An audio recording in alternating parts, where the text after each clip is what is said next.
snack. Me and you gonna have a little chat about books.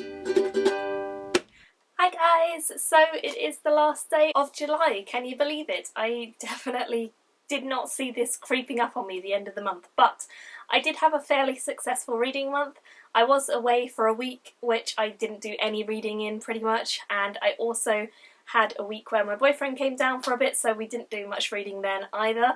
So I basically only had half of the month to do reading, but I still managed to get a fairly successful amount of books read. I managed 12 in total, which I'm really happy about, and then there are 5 more which I am still reading, like I'm halfway through or something like that. So I'm going to tell you about the ones that I read first and then the ones that I'm still halfway through. So the first book that I actually read in July was Ship of Destiny, which is book number 3 in the Live Ship Traders by Robin Hobb, and I love this. This is a book that was just utterly phenomenal. It was stunning, it was beautiful, it was so magical, and the ending of the series made me tear up and get really emotional, and I'm gonna miss the characters from this one, guys. I honestly feel like I already know I miss them. I miss being in this world, and I miss these characters in particular, and I'm so happy that there's a lot more Robin Hobb books that are set in the realm of the Elderlings, otherwise I wouldn't know what to do with myself, because I hope these characters come back into it in some way in the future, because honestly I just absolutely adored them all and I thought they were all so good. The characterization and development of the characters within this series is just phenomenal, and it's cemented Robin Hobb as one of my all-time favourite authors. She is just an absolute star of a writer. So this one obviously I gave a 5 out of 5 stars to. I would highly recommend the Live Ship Traders. You can start with the Live Ship Traders if you want to. If you want to read all of the Realm of the Elderling books, then you need to start with Farseer, but if you just want to try out some Robin Hobb, then definitely start with Live Ships, because they are way better written in my opinion, and I absolutely adored them. So 5 out of 5 stars for that one, and I loved it, and it was amazing, and we did a buddy read, and Sam and Mercedes were reading it with me, and we all just utterly loved it. Then I picked up The Written, which is by Ben Galley. This is book number 1 in the Emaneska series, and I absolutely really enjoyed this as well. I found that I just wanted to pick this up to get through it because I had been putting it off for a little while. I was like 100 pages in from the read-along I did a couple months back, and I just hadn't got to it for some reason yet, so I really wanted to make sure that I was pushing to get this one done this month, and luckily I did in the first week or two, and I really enjoyed this. It's a hugely magical focus. There are vampires, there are werewolves, there are wizards, there are dragons, there are all sorts of very cool things, and it focuses on a young man called Farden who is a Written, which basically means he's like the highest order of a mage, because he's undergone this procedure where he's had a book tattooed onto his back and it's got magical runes as part of it, so it's very like deadly. No one can read the back of a Written because they will go insane, and they have special powers because of it. So he's a bit of a badass, I must say, and I really enjoyed the story. It was very fun. The only slight complaint I had was that the ending was a little bit abrupt, but I do have the next book in the series and I'm sure it will continue to get better as it goes, because this one was actually his debut, and I gave this a 4 out of 5 stars. Really enjoyed it, so I can't wait to continue on. Next I read The Martian, which is by Andy Weir. I absolutely loved this book. I'd been meaning to get to it for a while, but luckily my group on Goodreads that I run actually chose to read this, and I was very excited to get to it because I know that so many people have said it's amazing. I can definitely back that up. I think it was beautifully written, and the main character was very sort of satirical and funny, and it just was a good time reading it. So I read most of it in a day actually, and I really enjoyed it. It was very fun. There were a few moments where I got a little emotional, but most of it was just funny, and I was laughing even despite the tragedy of him being stuck on Mars on his own, which is what the story's about. It was actually really entertaining and I very much enjoyed it. So I gave that one a 5 out of 5 stars as well, and would definitely recommend that one. Next I unfortunately picked up Knight of Knives by Ian Esselmont, and this one I was hoping it would be really fast and easy to get through. It actually ended up taking me a while to get through it because I was meant to read this last month, and yeah, it took me a while. I don't know what it is exactly about this book. Mainly I think it's the fact that I didn't connect with either of the main characters, and it's focused largely on them and this big chase scene that's happening between them and various other people that they come across, and warrens and magic, and it's basically a prequel to the Malazan Book of the Fallen series by Stephen Erickson, but it's written in a very different style to Erickson, and I didn't really enjoy the style that Esselmont chose to employ for this book. I felt it was too rushed. I didn't feel like it was really interesting enough, and I just felt like it didn't develop the characters as much as I would like. So unfortunately I only gave this a 2 out of 5 stars. I couldn't really give it any more than that just because it was okay and nothing more, and there were a few bits that really did just drag and I didn't enjoy those.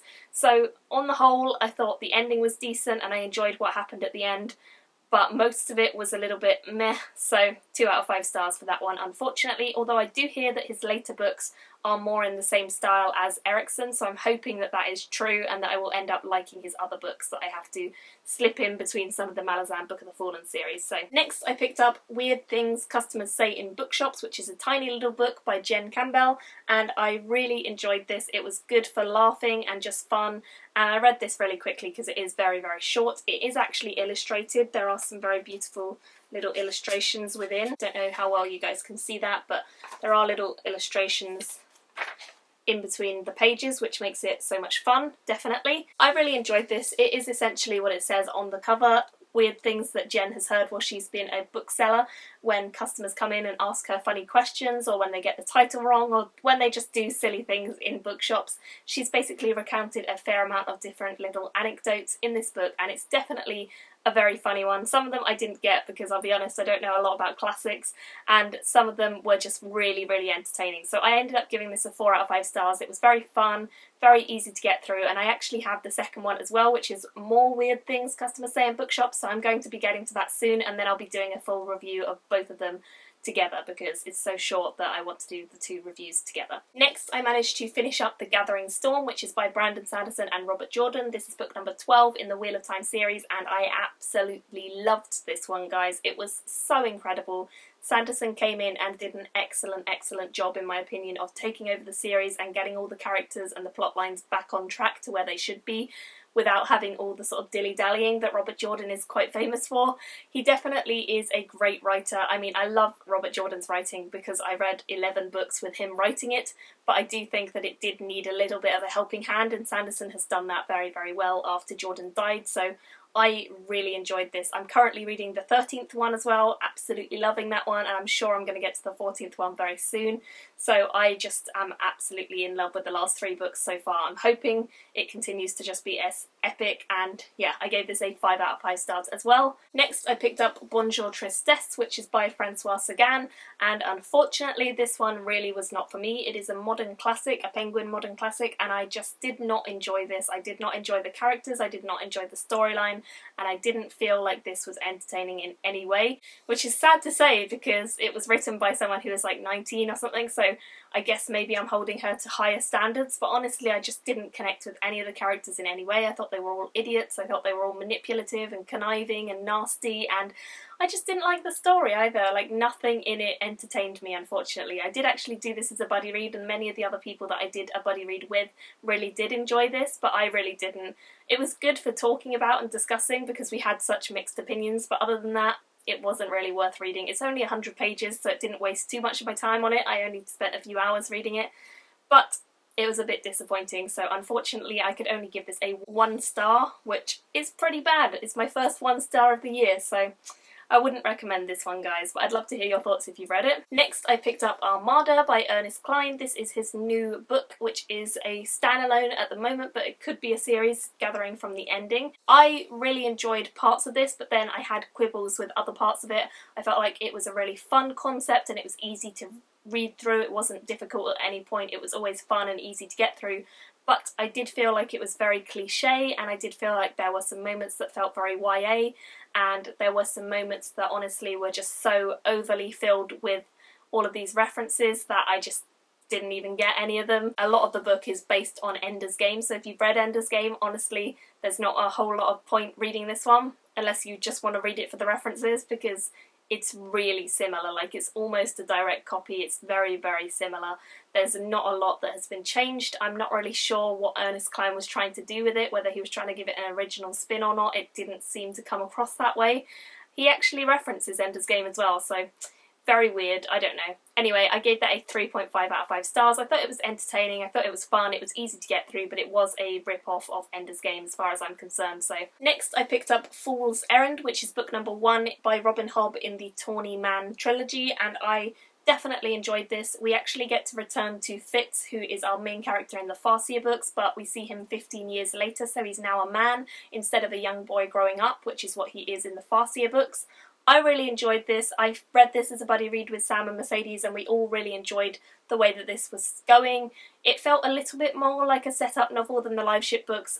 It didn't feel like it could quite get that 5-star rating, but it was beautifully written. The characterization was great again, and I feel like this is a bit of a darker series with Fitz, because honestly, there's a lot of stuff that goes wrong in his life, and that continues to be the case in this book, of course, but I did really enjoy returning to the character of Fitz and the Fool and seeing their adventures and seeing what they're getting up to, and I'm certain that book number 2 and especially book number 3 will probably be really, really good in this series. So I ended up giving this a 4 out of 5 stars. I really, really enjoyed it, but I don't think it was quite at a level where it could get a 5 stars on its own merit. I'm thinking if it continues to be as good as it was, and just continue the story in book 2 and 3, then it'll probably go up to a 5 stars for those, because this did feel a little bit set-up-y, but the potential for what it could become is there, and I'm looking forward to seeing how it all develops as we go on. And then finally I read 2 graphic novels, the first one being Prophet Remission, which is by Graham Roy Dalrymple and Milanogenius.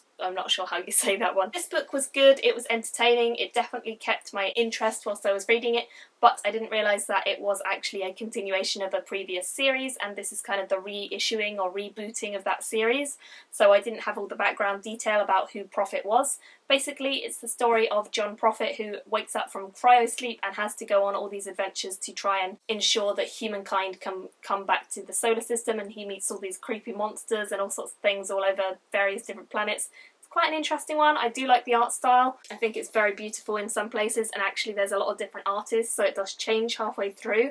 It's very colourful and exciting. Oh yeah, here's the change.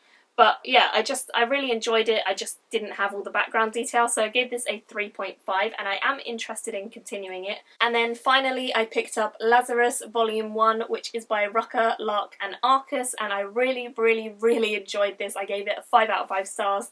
I thought that the art style was great, and it was easy to connect with the characters. It was beautifully written. Both of them are actually not PG. They're definitely mature graphic novels. They're both a bit bloody, but this one I felt like I connected with the characters straight away, both the good and the bad. I could see their points of view, and it's about a girl called Eve, who is actually called Forever, but she shortens that to Eve, and she is the Lazarus, which is basically a warrior protector for the family Carlisle, and she has been brought into their family, genetically engineered, not that she knows that, and she is basically a protector in this dystopian world for the family. She's like the hitman. She can go out and she can negotiate on their behalf, or she can go out and kill people on their behalf and things like that, and I really, really enjoyed it. It was definitely so much fun, so I'm super looking forward to continuing on with this series sometime soon.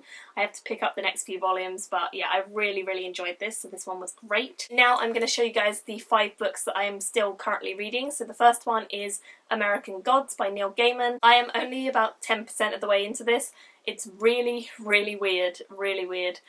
There's a lot of stuff I wasn't expecting, but I'm quite enjoying the writing style. It's very easy, so when I have the time I will continue with that one. I'm also reading Jonathan Strange and Mr. Norrell. I am about a quarter of the way through this. I'm really loving the writing style. I think it's a great book so far, but I just haven't had the time to dedicate solely to this. So yeah, I'm definitely going to be continuing on with this one as well soon. It's about magicians and magic and fairies and all sorts of cool things, and it's written in a beautiful writing style. I'm also currently reading The Bone Hunters by Stephen Erickson. I was hoping I would have finished this by the end of the month, but I didn't quite. I am over halfway, and considering it's 1,200 pages, I'm pretty happy with that. So I am at page 672, and I'm hoping that I can get further through this. I've still got today and tomorrow of July, actually. It's only the 30th when I'm filming this, so I could get further through these, but at the moment it doesn't look likely that I'm going to finish it before the end of the month. Maybe if I read all day tomorrow, but otherwise I doubt it. Then I have Towers of Midnight, which is book number 13 in Wheel of Time. I am loving this. I am 7% of the way through. Really enjoying it. It's beautifully written, it's action-packed, it's fun, it's getting everything to this dramatic conclusion. All the characters are coming together, all these ideas are coming together, all these questions are being answered. I'm loving it. It's so good, it's so good, it's so good. So yeah, I'm hoping I can get further through this as well. And finally, I have the one that I might actually finish before the end of the month if I focus on it, and this is The Fair Fight by Anna Freeman. I'm just about halfway through this, so I think I could finish this one up if I were to spend tomorrow reading it, and I'm loving it. The writing style is really easy, it's very fluid, it's very of the time. It does feel Edwardian, it does feel like it fits that era. There's slang and all sorts of abbreviations and things that the author has included that make it feel very genuine, and I'm really enjoying the writing so far and the story, so I'm hoping that this one will be a good one to end up the month with if I do get it done. So those are all of the books that I managed to get through in July. I'm pretty happy with the reading month, despite the fact that I did have 2 weeks kind of not really reading anything. So that was pretty good. I'm hoping that August will be a really good month because I don't have an awful lot planned in August. I'm thinking I should be able to have more reading time and it should be a lot of fun.